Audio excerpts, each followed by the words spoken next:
Make some noise for Jerm, the Prognosis.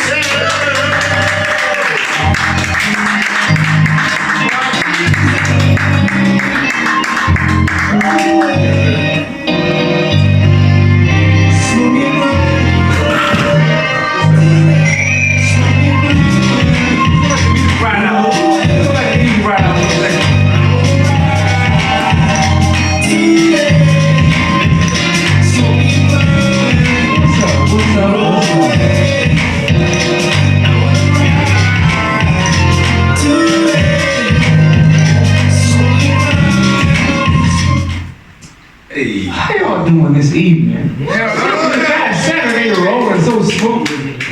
You know, I appreciate y'all having me up here. We had such great inquiry minds and smart people touch on things and just, you know, you gotta appreciate it. You know, condom use and prophylactics is very important, but they never talk about if you use them, your room smells like you've been doing wheelies on a dirt bike while doing bar spins. I mean, it just smells like hot petroleum products. And it sounds crazy. It's like someone's doing a burnout and an El Camino, and you just kind of have to deal with it. But listen, ladies, I'm gonna give y'all a little bit of insight on some shit. Now, I hear through the interwebs, ladies are unsatisfied about the amount of noise men make from their satisfaction. Now look, don't let it ever be confused. We enjoy and we really appreciate the time y'all spend with us because, I mean, shit, if you didn't, nobody might would, right? But you wonder why the silence, right? We aim to try to make you make noises, coo, call, and collar. But we stay quiet because we were grown and we were raised in households where, like, you gotta hide all that gratification. We had to beat off like ninjas. Everything had to be quiet. You know what I'm saying? We got tons of porno. It's made for us. A lot of it played with the volume off. You know what I'm saying? If you had headphones, you were ahead of the game, right? We're beating off to reading lips. She said, what's she gonna do? She said, what's she gonna do? Oh my goodness. And then on top of that, let's make porno better again. I didn't endorse any of this ancestral action. Yes. No, when I grew up, porn was about great role models and jobs and people that play roles. And the garbage man would come through. The pizza guy, all right? The pool boy. Jobs that we still need nowadays. But those were the guys getting the coochie, all right? Not your CEOs, not your athletes. No. Like, ma'am, can I cut your grass? I got some ass you can cut. Like, oh shit! That was an incentive that was impressionable upon us. I'm gonna go out here and try to rake some leaves because I might be able to fucking rake that ass if I do it good enough. You know what I'm saying? And that's great. And that's fantastic. I mean, I delivered pizza. I didn't get to see not even half a titty, but the pies were good. Not as good as Philly pizza, baby. Go on here, plug that, get that pizza because it's delicious. But no, for real, like, I mean, I fell in love with stuff like Skinamax and your murder mystery porn. Yeah. You know what I'm saying? Let's get to the bottom of a mystery by fucking everybody on the scene. You know what I'm saying? Can you really lie to somebody when you're deep in somebody? Like, hey, did you see somebody get killed? Did they get killed? Did they get killed? No, they didn't get killed. I believe in eye contact because it's sensual. It's a deep thing, you know what I'm saying? Don't take this for granted. Anybody, we're all Clevelanders. Anybody get the opportunity to just leave this freaking black and mild ashtray we call a city? All right, make some noise. And the best way to do it, if you're broke, you do it in a car, and if not, you can get it on a flight. Hopefully it's not Spirit. But let me tell you about a little situation I had on a flight. I'm going through checking, I got all my stuff. I lost some gold teeth in this whole thing, so my morning is ruined. It's ruined. I put it in my bag because I want to eat on the flight. I go to get to my seat, I'm looking at my ticket, I'm on the number C12A. All right. Get on the plane, look at my seat, it's a window seat, you pay more for those. There is a sleek white lady in my seat. Okay, fuck. Hey, we all just boarded this plane, big bitch, you not asleep. You're not asleep, bitch, you playing. You're playing your privilege, you're playing with my emotions. Oh, damn it, I was about to end up on the motherfucking internet. Let me tell you, I looked at this bitch and be like, nah. But you know what?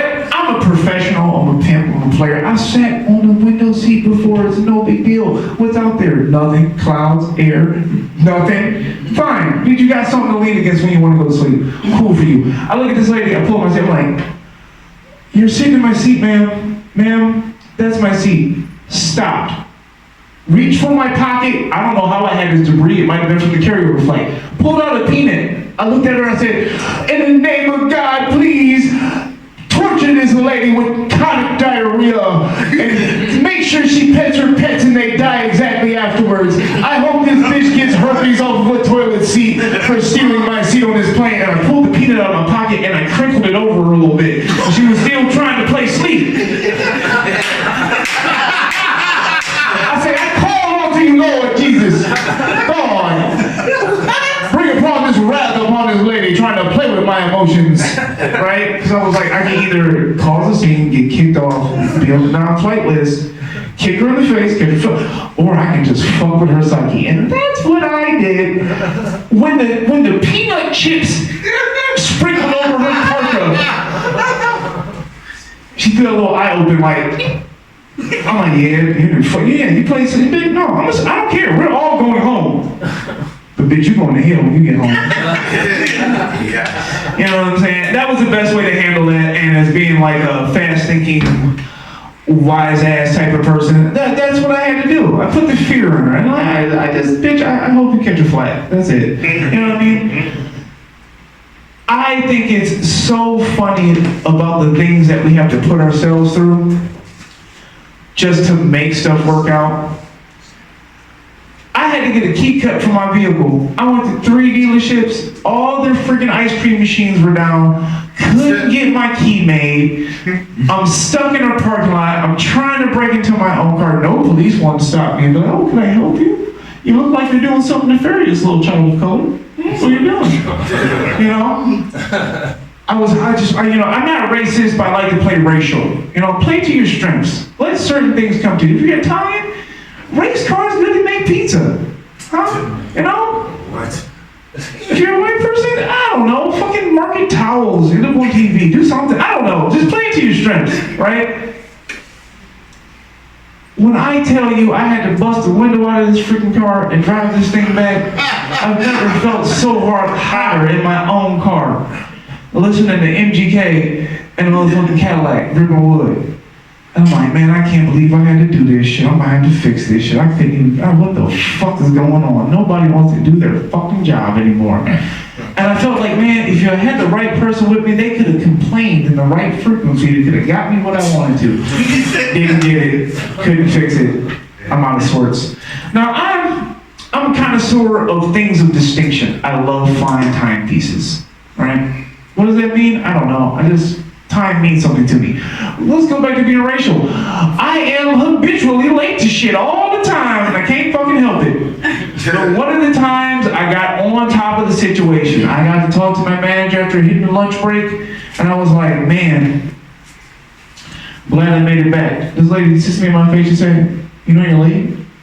I'm like, that's impossible. She said, why? I'm like, well, according to my Casio, I'm actually right on time. And I set my watch some mysterious amount of time faster than the time it is now, because time is a construct and it's something that we use to manage our whole lives. Fucked her head up. She said, what? And you see the mouth, right? You don't expect that type of intellect and theory to come out of somebody looking like, I don't know, a Paul Wall reject. But,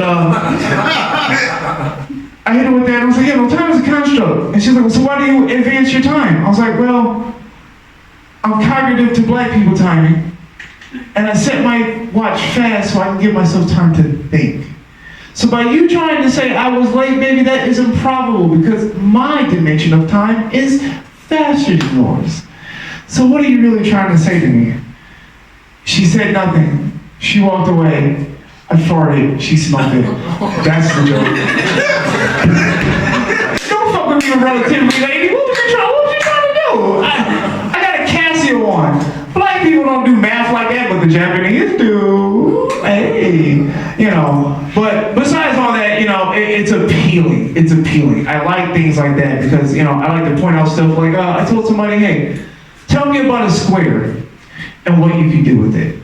All right? Well, I can't roll it. I can sit on it, and they stack. And I told this person, well, do you know each corner of a square is 90 degrees, and 4 90s is 360? That's a round number. So there's no reason you shouldn't be able to put this square object into a round hole. And if not, look, add up the math, it ends up, and if you don't like that, stick it up your asshole. You know what I'm saying? Now that's a word problem that you get in math that you don't get in regular schools. I went to a bad school, but I love it. It taught me to be a great thinker, and it taught me to be outward like that. But ladies and gentlemen, I'd like to say thank you. I'd like to say, like, dude. And I'd also like to thank you for coming to the Hall of Doom. I'm the Prognosis, and enjoy the rest of your evening.